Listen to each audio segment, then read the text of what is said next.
아멘. 할렐루야. 오늘 봉독한 고린도 후서의 본문을 보면 옛사람과 새사람, 겉사람과 속사람, 시간에 속한 사람과 영혼에 속한 사람을 구분하고 있습니다.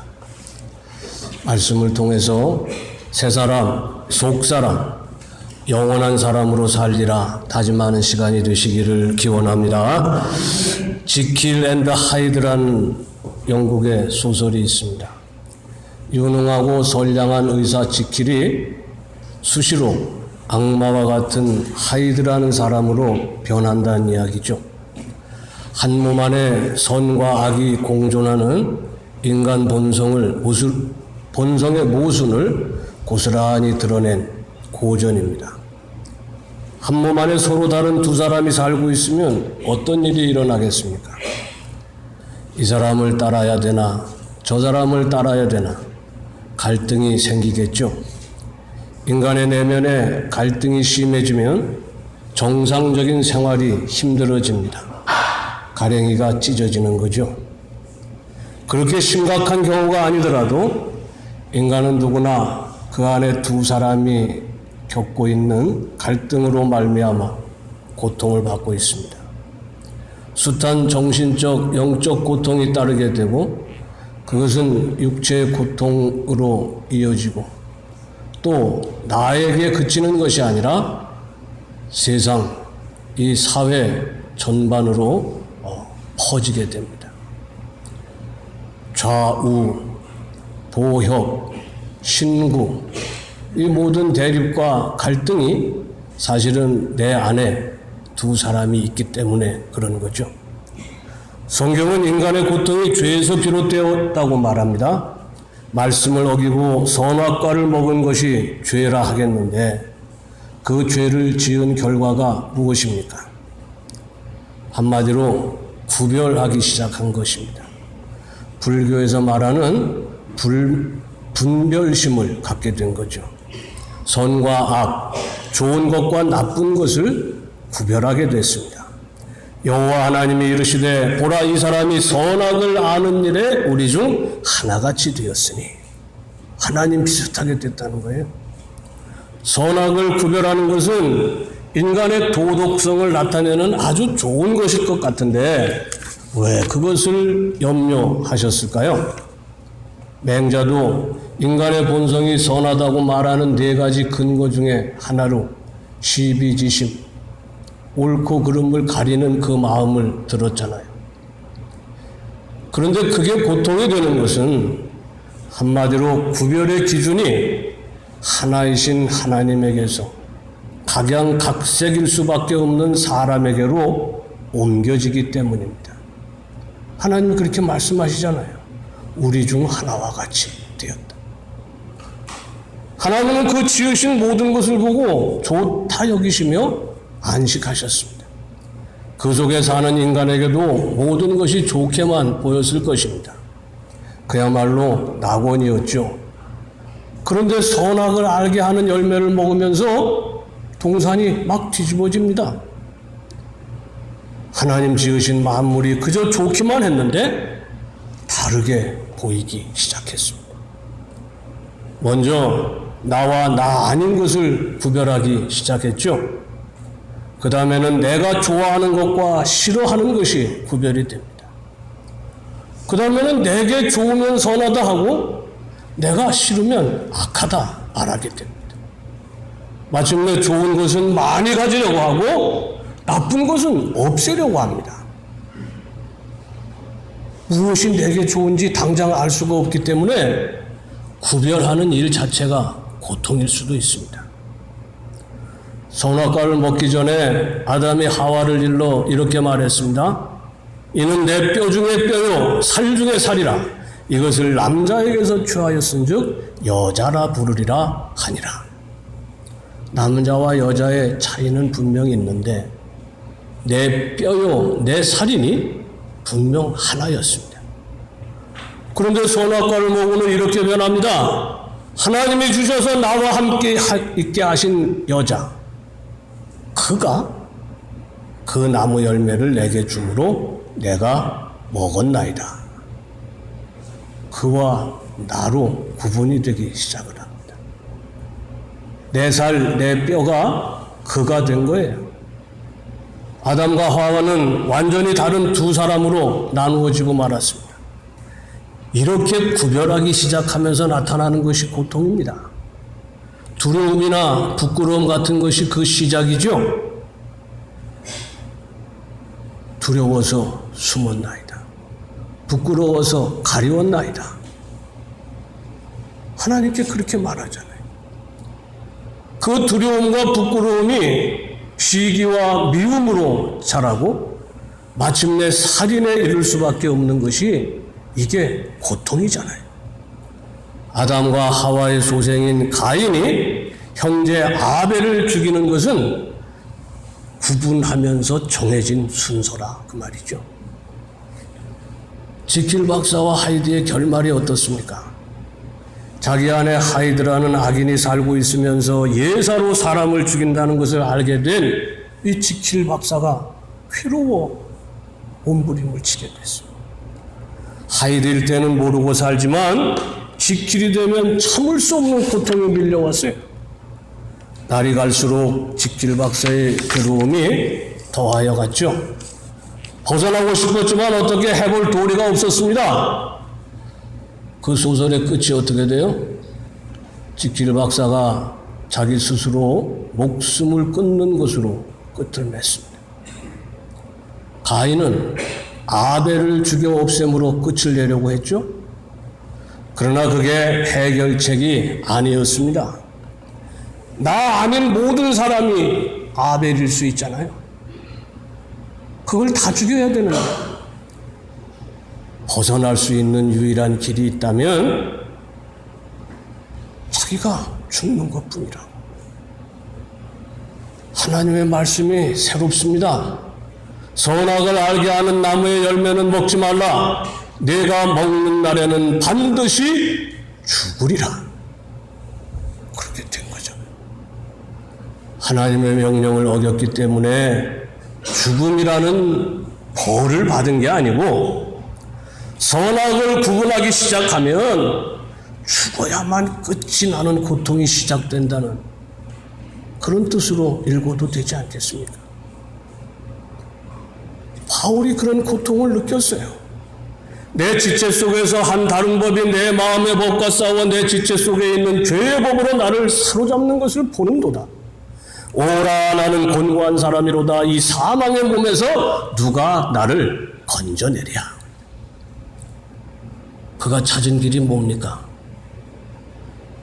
우리 주 예수 그리스도로 말미암아 하나님께 감사하리로다.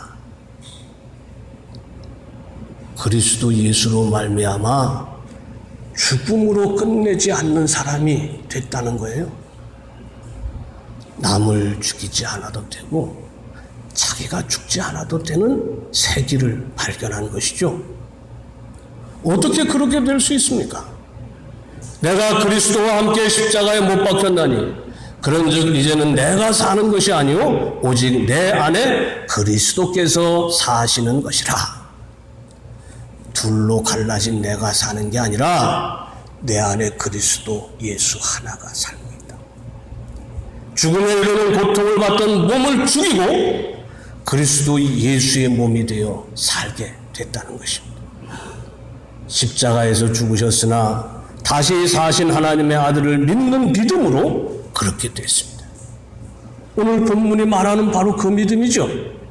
기록된 바 내가 믿었으므로 말하였다 한 것 같이 우리가 같은 믿음의 마음을 가졌으니 우리도 믿었으므로 또한 말하노라. 주 예수를 다시 살리신 이가 예수와 함께 우리도 다시 살리사 너희와 함께 그 앞에 서게 하실 줄을 아노라. 부활을 믿는 믿음입니다.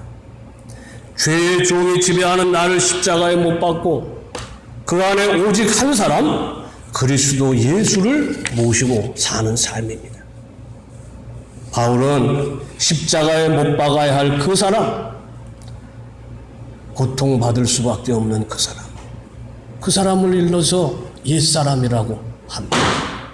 우리가 알거니와 우리의 옛사람이 예수와 함께 십자가에 못 박힌 것은 죄의 몸이 죽어 다시는 우리가 죄에게 종노릇하지 아니하려 함이니.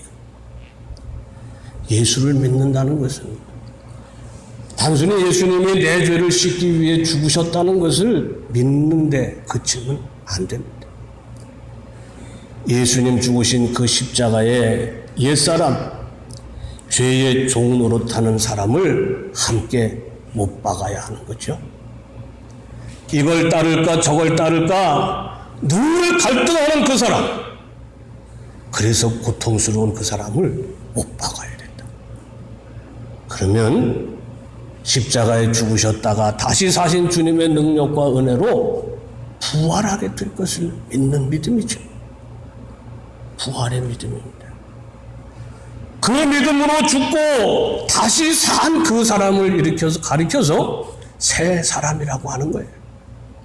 더 이상 한 몸 안에 두 사람이 살지 않고 그리스도 예수 혼자 사는 사람입니다. 그런데 문제가 있죠. 옛사람에게도 부활의 능력이 있다는 겁니다. 죽은 줄 알았는데, 못 박은 줄 알았는데 어느 날 문득 옛사람이 내 안에서 다시 꿈틀거리기 시작하는 거예요. 그것도 부활한 겁니다. 어떻게 해야 되겠습니까? 다시 죽여야 됩니다.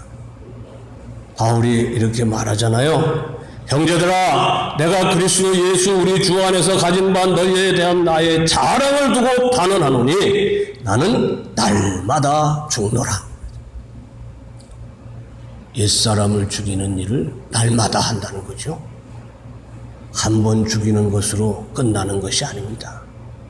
어느 날 내가 믿습니다 해서 구원받는 게 아니라는 거예요.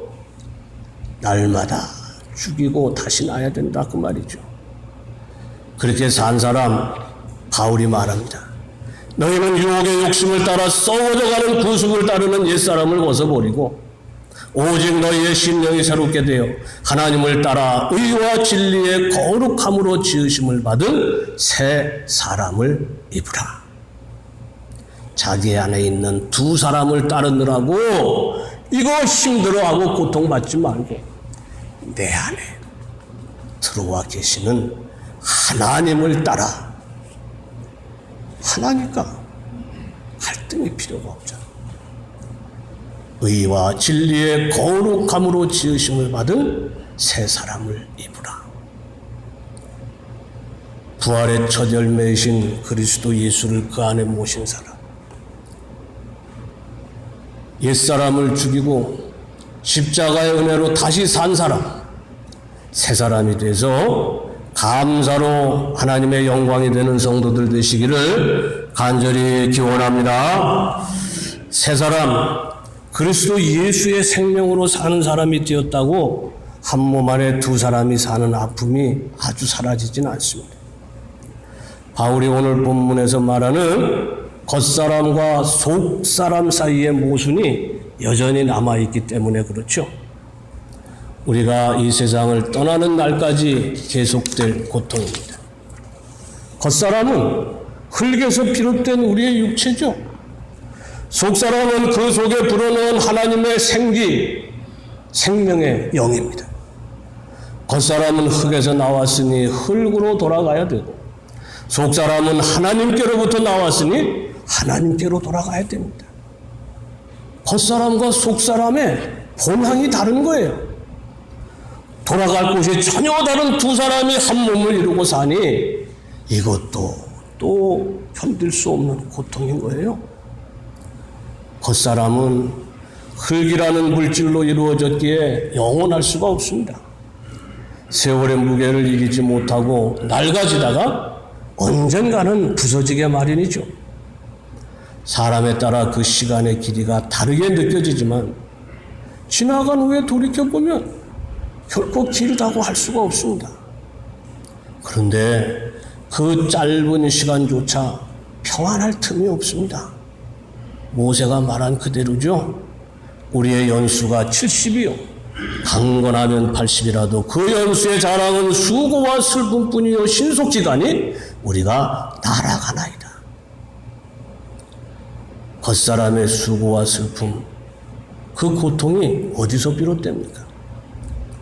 세월과 함께 낡아갈 수밖에 없는 하나님의 섭리를 거슬러 살고자 하는 헛된 욕심 때문에 생기는 겁니다. 늙지 않으려고 하고 죽지 않으려고 하잖아요. 겉사람이 영원할 것처럼 이 육이 요구하는 것을 채우기 위해 수고하잖아요.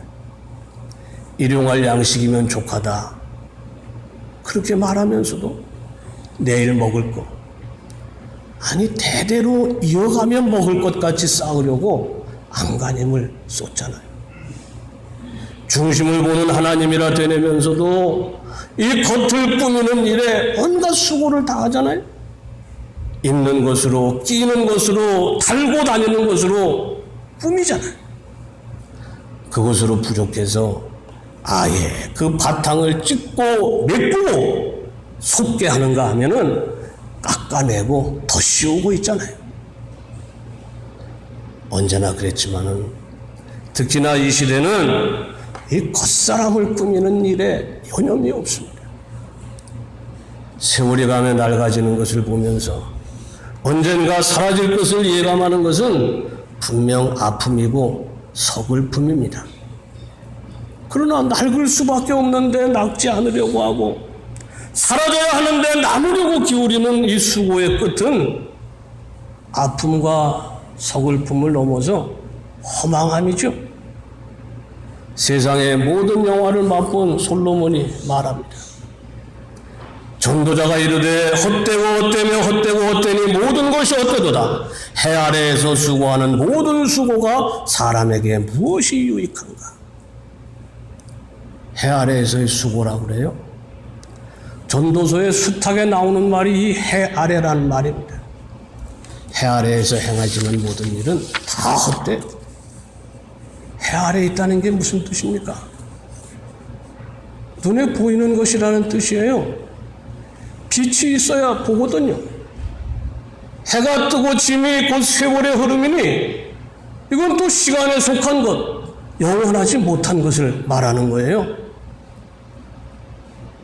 해 아래에서의 수고는 그 자체로 헛된 것입니다. 영원하지 않은 것을 영원하게 만들려고 하니까 그게 헛될 수밖에 없습니다. 어떻게 해야 됩니까? 본문에 바울이 이렇게 말해요. 그러므로 우리가 낙심하지 아니하노니 우리의 겉사람은 낡아지나 우리의 속사람은 날로 새로워지도다. 겉사람의 낡아짐은 어쩔 수 없는 일이니 그걸 어떻게 해보려고 애쓸 일이 아닙니다. 영혼에서 비롯된 속사람을 새롭게 해야 된다는 거예요. 겉사람은 낡아지는데 속사람은 새로워지도다? 말은 어려울 게 없는데 어떻게 새로워질 수 있겠습니까? 해 아래의 모든 수고가 헛된 일임을 깨달은 솔로몬이 그 답을 우리에게 주죠. 범사에 기한이 있고 천하만사가 다 때가 있나니 날 때가 있고 죽을 때가 있으며 심을 때가 있고 심은 것을 뽑을 때가 있으며 줄줄이 때라는 말이 나옵니다. 때가 있어요. 정해진 때가 있습니다. 때를 알고 그 때에 맞춰 살아야 된다는 그런 뜻이겠죠. 그게 속사람이 새로워질 수 있는 길입니다. 겉사람의 낡아짐에 따라 속사람도 변해야 됩니다. 겉사람이 20살이면 속사람도 20살 금방이어야 그게 정상인 거예요. 겉사람이 예순이면 속사람도 예순쯤 돼야 되는 겁니다. 작은 차이는 괜찮아요. 조금 젊게 늙지 않게 살기 위한 수고가 아주 헛되지는 않죠. 그런 수고쯤은 하고 살아야 됩니다. 그러나 겉사람과 속사람의 차이가 크면 클수록 괴로움도 더하게 돼 있어요. 그 차이를 메꾸려고 하는 수고가 커질수록 그 헛됨이 더욱 짙어질 수밖에 없습니다. 겉사람이 20인데 속사람이 30이면 어른스럽다는 칭찬을 받게 되겠죠. 겉사람이 예순인데 속사람이 쉰쯤 되면 젊게 산다는 말을 듣습니다. 그런데 겉사람이 20인데 속사람이 예순이면 이거 어떻게 되겠습니까? 80살 노인의 속사람이 아직 30이라면은 이런 주책도 그런 주책이 없는 거잖아요. 그런 사람들이 있더라고요. 마음은 언제나 청춘이란 말이 있는데 그래서는 안 되는 거죠. 겉사람의 낡아짐과 속사람의 익어감이 때에 맞춰서 조화를 이루어야 되는 겁니다. 그렇게 조화롭게 변하는 모습을 보고서 곱다, 아름답다 이렇게 말할 수 있는 거잖아요. 겉사람은 옛사람과는 다릅니다. 옛사람은 죽여야 될 대상이잖아요. 다시 사는 부활의 능력이 있어서 그때마다 또 죽여야 되는 게 이게 옛사람이에요. 그런데 겉사람은 어떻게 하겠습니까? 죽일 수가 없어요. 우리가 땅에 사는 동안 하나님의 영으로 말미암은 이 속사람의 거처가 되는 것이 이게 겉사람이잖아요. 하나님 부르시기까지 같이 살아야 됩니다. 본향이 달라서 겪는 괴로움은 그건 어쩔 수가 없는 거라 그 말이죠. 그런데 그 괴로움이라는 것은 하나님이 마련하신 영광과는 비교할 수 없는 사소한 것이라는 거예요. 우리가 잠시 받는 환난에 경한 것이 지극히 크고 영원한 영광에 중한 것을 우리에게 이루게 함이니 연년이 낡아지는 겉사람을 보면서 한숨만 짓지 말고 날마다 더 가까워지는 영원한 집을 바라보며 즐거워할 수 있는 성도들 되시기를 기원합니다. 아담과 하와가 선악과를 먹은 후에 하나님 하신 말씀을 다시 한번 봅니다. 여호와 하나님이 이르시되 보라 이 사람이 선악을 아는 일에 우리 중 하나같이 되었으니 그가 그의 손을 들어 생명나무 열매도 따먹고 영생할까 하노라 하시고 인간이 영생하게 되지 않을까 염려하십니다. 그런데 복음의 핵이라고 하는 요한복음 3장 16절에 뭐라고 되어 있습니까? 하나님이 세상을 이처럼 사랑하사 독생자를 주셨으니 이는 그를 믿는 자마다 멸망하지 않고 영생을 얻게 하려 하심이라. 아니 그냥 그때 영생을 주시지 이런 생각 들잖아요. 이상합니다. 선악과를 먹은 후에 영생할까봐 염려하셨는데 영생을 얻게 하려고 독생자를 주셨다. 무슨 뜻일까요 이게? 저도 정답을 찾지 못했습니다. 그런데 한번 시도는 해봐야죠. 성경을 보는데 유대인과 우리가 다른 점이 하나 있어요. 유대인은요 어떤 해석이든지 거부하는 법이 없습니다. 그런데 우리는 정해진 해석 외에는 안 하려고 하고 하면은 자칫 이단 소리를 듣는 거죠. 유대인들이 창의적이라는 게 드러나는 것 같아요. 저도 한번 해봅시다. 우선 여기서 말하는 영생과 창세기에서 말하는 영생과 예수님이 말하는 영생이 다를 수 있을 것 같다. 이 같으면 말이 안 되잖아요.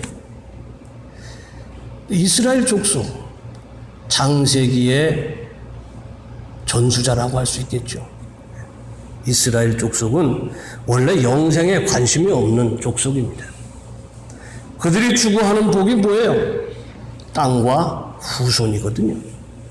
죽으면 끝이라고 생각하는 사람들이 이스라엘이에요. 그 옛날에. 그러니 자손으로 이어지고 땅을 물려줘야 되는 거죠. 아무래도 영생에 대한 생각이 지금 우리와 다르다고 말. 그래, 저는 히브리어를 몰라서 영어 성경을 찾아봤습니다. 창세기의 영생은 live forever, 영원히 산다. 동사에 방점이 찍혀 있어요. 요한복음의 영생은 eternal life, 영원한 삶입니다. 명사에 강조점이 있어요. 분명히 차이가 있습니다. 죽지 않고 산다는 거, 그것이 live forever죠. 영원한 삶을 얻는다는 그 영생은 eternal life라고 합니다. 가만히 생각해 보면 일찍 죽는 것을 복되다 하지 않잖아요? 그렇다고 요즘에 우리가 심각하게 느끼고 있지만은 100세를 사는 게 결코 복된 일이 아닙니다. 거꾸로 매달리는 고통 가운데 영원히 산다면, 아니 그게 저주요, 지옥이잖아요. 죄인이 죽지도 못하고 끝없이 사는 그것을 하나님이 염려하지 않으셨을까요? 제가 설교를 준비하면서 아주 우연히 노래를 하나 듣게 됐는데 김대중이라는 가수가 불렀더라고. 제목이 뭐냐? 요양원 블루스래. 요양원 블루스인데 요양원에 가 있는 노인이 혼자서 막 흥얼거리는 걸 그걸 듣고서 노래를 만들었다는 거야. 뭐라고 그러냐? 다 살았네, 다 살았어. 나이는 많고 다 살았네. 죽을 날만 기다리니, 근데 뜬금없이 얼쑤가 나오고 어서 죽어 저승으로 가서 우리 아들 딸 훨훨 날게 해주시오 주여. 아니 참 노래가 다 살았어. 요양원 갔으니 다 산 거지 뭐. 빨리 죽기를 바라는 거예요. 아들 딸이라도 자유롭게 해주고 싶다. 그런데 그런 삶이 만약에 100년이 되고 200년이 된다고 생각하면 이건 정말 못 살 일이에요. 영생은 주님이 주시고자 하는 새로운 삶입니다. 옛사람을 죽여야 얻는 새로운 생명이죠. 이 지금 사는 내가 끝까지 사는 게 아니에요. 하늘이 주신 새 생명으로 다시 사는 거예요. 겉사람이 흙이 돼도 여전히 살아있는 생명이 그게 영생입니다. 예수님이 주시고자 하시는 복된 생명이 그게 영생인 거죠. 어떻게 살아야 그 복을 누릴 수 있습니까? 하나님이 아모스 선지를 통해 하신 말씀이 있습니다. 너희는 악을 미워하고 선을 사랑하며 성문에서 정의를 세울지어다. 만군의 하나님 여호와께서 혹시 요셉의 남은 자를 불쌍히 여기시리라. 기왕에 선을 알게 되고 악을 알게 됐으니, 구분할 수 있게 됐으니 악을 미워하고 선을 좋아해야 마땅하다. 그렇게 살면 됩니다. 그런데 흙으로 조성된 인간, 죄에 물든 옛사람, 해 아래 사는 이 인간은 선하던 것을 악하게 여기기도 하고 언제는 악하다 해서 저주하던 것을 선하게 여기기도 한다고 말이에요. 이게 변화무쌍한 인간입니다. 선과 악을 구분하는 기준이 세월에 따라서 변하기도 하고 내가 서 있는 자리에 따라서 변하기도 합니다. 정함이 없이 막 흔들리게 되는 거예요. 범소유상 계시 허망이라. 눈에 보이는 것, 솔로몬의 말대로 해 아래 있는 것 다 허망하다는 거예요. 그 허망하고 무상한 것에 기준을 두니까 선하게 오락가락하게 되는 거예요. 변치 않아야, 그래야 우리가 똑바로 살 수가 있는데, 선과 악을 제대로 구분하고 진짜 선한 것을 선하다 하고 진짜 악한 것을 악하다 하며 살 수가 있는데, 우리 자체가 무상한 존재고 우리가 사는 이 세상이 무상하기 때문에 언제나 그 기준이 흔들리는 거예요. 옛날 사람들은 북극성을 하나님의 자리라고 여겼죠. 왜 그래요? 북극성은 어디서 봐도 북쪽 끝에 있어요. 그래서 북극이요. 북의 끝이라. 그런데 그것이 뱃사람들의 기준이 되잖아요. 항상 북쪽이야, 거기가. 미국 가서 봐도 북쪽이고, 우리나라에서 봐도 북쪽이라. 그래서 우리 옛사람들이 하나님은 북극성에 사신다고 믿었던 거예요. 하나님의 한 분이시라는 그 뜻은 뭡니까? 셋이어도 하나다. 그렇게 말하는 뜻이 뭐예요? 변함이 없어요. 흔들리지 않아요. 하나예요. 누구나 그를 보면은 선과 악을 바르게 구분할 수가 있는 거예요. 아까 옛사람을 벗고 새사람이 되라는 바울의 말을 들었죠? 새사람이 어떤 사람입니까? 하나님을 따라 의와 진리의 거룩함으로 지으심을 받은 새 사람을 입으라. 하나님을 따라 의와 진리의 거룩함으로 지으심을 받은 자가 새 사람이에요. 의와 진리, 옳고 그름, 좋고 나쁜 것의 기준을 하나님께 두는 사람이라고 말해요. 나한테 두는 게 아니에요. 내가 좋으니 선하고 내가 나쁘니 싫어하니 악하고 그따위 생각하는 사람이 아니라고 말해요. 하나님이 싫어하는 것을 악이라고 하고 하나님이 좋아하는 것을 선이라고 하는 사람이 그게 새 사람이라고. 새 사람으로 다시 산 바울이 오늘 말하잖아요.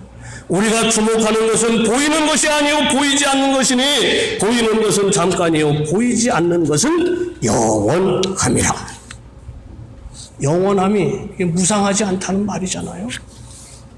그렇습니다. 한 몸 안에 두 사람, 옛사람과 새사람, 겉사람과 속사람을 가르는 공통적인 기준이 뭐냐? 무엇을 보고 사느냐? 자꾸 다시 살아나는 옛사람을 죽이고 헛되이 수고하게 만드는 이 겉사람의 유혹을 떨쳐버리려면 어떻게 살아야 되느냐? 보이는 것을 주목해서 살지 말고 보이지 않는 하나님, 그 하나님을 보고 살아야 된다 그 말이에요. 그가 홀로 영원하시기 때문에 그렇습니다. 하나님은 하나이시다. 하나님은 영원하시다. 이런 것들이 뜻하는 말이 바로 그거예요. 사람처럼 그렇게 무상하지 않아요. 사람처럼 변덕스럽지 않습니다. 사람처럼 이기적이지도 않아요. 항상 제자리에서 뚜렷하게 선과 악을 구분하시는 분이 하나님이시죠. 보이지 않는 하나님을 보며 살아야 이 겉사람을 벗을 때 영원한 하나님의 나라에서 사는 복을 누릴 수가 있습니다. 바울이 말하죠. 만일 땅에 있는 우리의 장막집이 무너지면 하나님께서 지으신 집, 곧 손으로 지은 것이 아니오 하늘에 있는 영원한 집이 우리에게 있는 줄 아느니라. 옛사람을 죽이고 새 사람으로 다시 나야 되겠습니다. 날마다 그렇게 돼야 되겠습니다. 겉사람을 꾸미느라 애쓰지 말고 속사람을 새롭게 해야 되겠습니다. 다시 나는 사람은 언제나 새롭잖아요. 해 아래 있는 무상한 것에 매이지 말고 영원하신 하나님을 바라보고 그에게 소망을 걸고 살아야 되겠습니다. 아무쪼록 새 사람, 하늘을 보며 사는 사람이 돼서 손으로 짓지 않은 영원한 집의 주인이 되시기를 간절히 기원합니다. 아버지 감사하고 감사합니다. 우리를 불러주셨습니다. 아버지 우리에게 새 이름을 주셨습니다. 새 사람이 되라고 하셨는데 새 사람 되지 못하고 아버지 겉사람의 유혹을 쫓아 사는 어리석은 인생이 되고 말았습니다. 이 시간에 아버지 하나님 깊이 회개하며 아버지 바라고 원하옵나니 보이지 않는 것을 보는 눈을 밝히 뜨게 하여 주시옵소서. 우리 마음속에 하나님의 영이 거해서 우리가 주의 성전 되게 하여 주시옵소서. 예수님 이름으로 기도하옵나이다. 아멘.